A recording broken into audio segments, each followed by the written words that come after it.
বিসমিল্লাহির রহমানির রহিম। আমার কলিজার প্রবাসী ভাই ও বোনেদের উদ্দেশ্যে আমি একটা কথা বলবো। সেটা হলো যে আপনারা প্রবাসে থাকেন, দিনরাত পরিশ্রম করেন, নিজের পরিবার আত্মীয় স্বজন সবার লাগি, কিন্তু নিজের জন্য কিছুই করেন না। গত কয়েকদিন হলো একটা ভিডিওতে দেখলাম 20 বছর, 15 বছর, 16 বছর বিদেশের মাটিতে প্রবাস করে আসছে, অসুস্থ হয়ে গেছে, তার পরিচয়টা নেয় না পরিবার। তো আপনাদের পায়ে হাত দিয়ে একটা কথা বলি, কি জানেন? আপনাদের অর্থটা সবার মিষ্টি লাগে, কিন্তু আপনারা অবশেষে যখন অসুস্থ হয়ে যান তখন কিন্তু আপনাদের কিছুই থাকে না, কেউ থাকে না।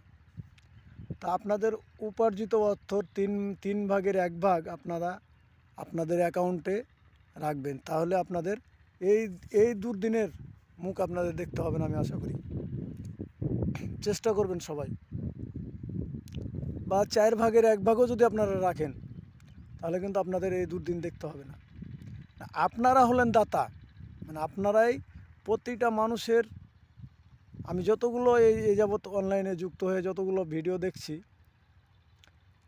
বেশিরভাগ মসজিদ, মাদ্রাসা, একটা এতিম বাচ্চা, একটা অসুস্থ মানুষ, দেশে কিন্তু হাজারো কোটিপতি আছে, তারাও করে, কিন্তু তাদের চাইতে প্রবাসীদের যে একটা অনুদান বিশেষ কাজে, যেমন দেশের কাজেও লাগে, তাহলে নিজের পরিবার আবার বাইরের জনগণ সবার কাজে যদি আপনারা লাগতে পারেন, আপনারা যে মনে করছেন যে আপনাদেরকে কিছু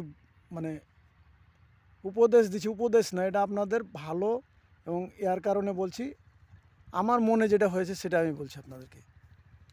আমার কেন জানি খারাপ লাগে এই জিনিসটা, একজন ব্যক্তি সারা জীবন দিয়ে গেল আর অবশেষে আসে তার সেই প্রাপ্যটা পাইছে না, তার সম্মানটা নাই। এটা যেন না হন, আপনারা দয়া করে এই কাজটুকু করবেন। আপনার পায়ে হাত দিয়ে বলি, আপনারা নিজের জন্য কিছু রাখবেন।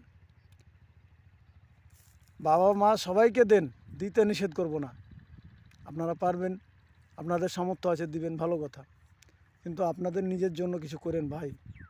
কলিজার ভাই, দেখেন, আপনি কোনো রকম হলে আপনার পাশে কেউ থাকবে না। আর আপনার যদি টাকা পয়সা, অর্থ হলো সর্ব কিছুর মূল, বাবা মা তো আছেই, যাদের বাবা মা নেই তাদেরকে দেখবে।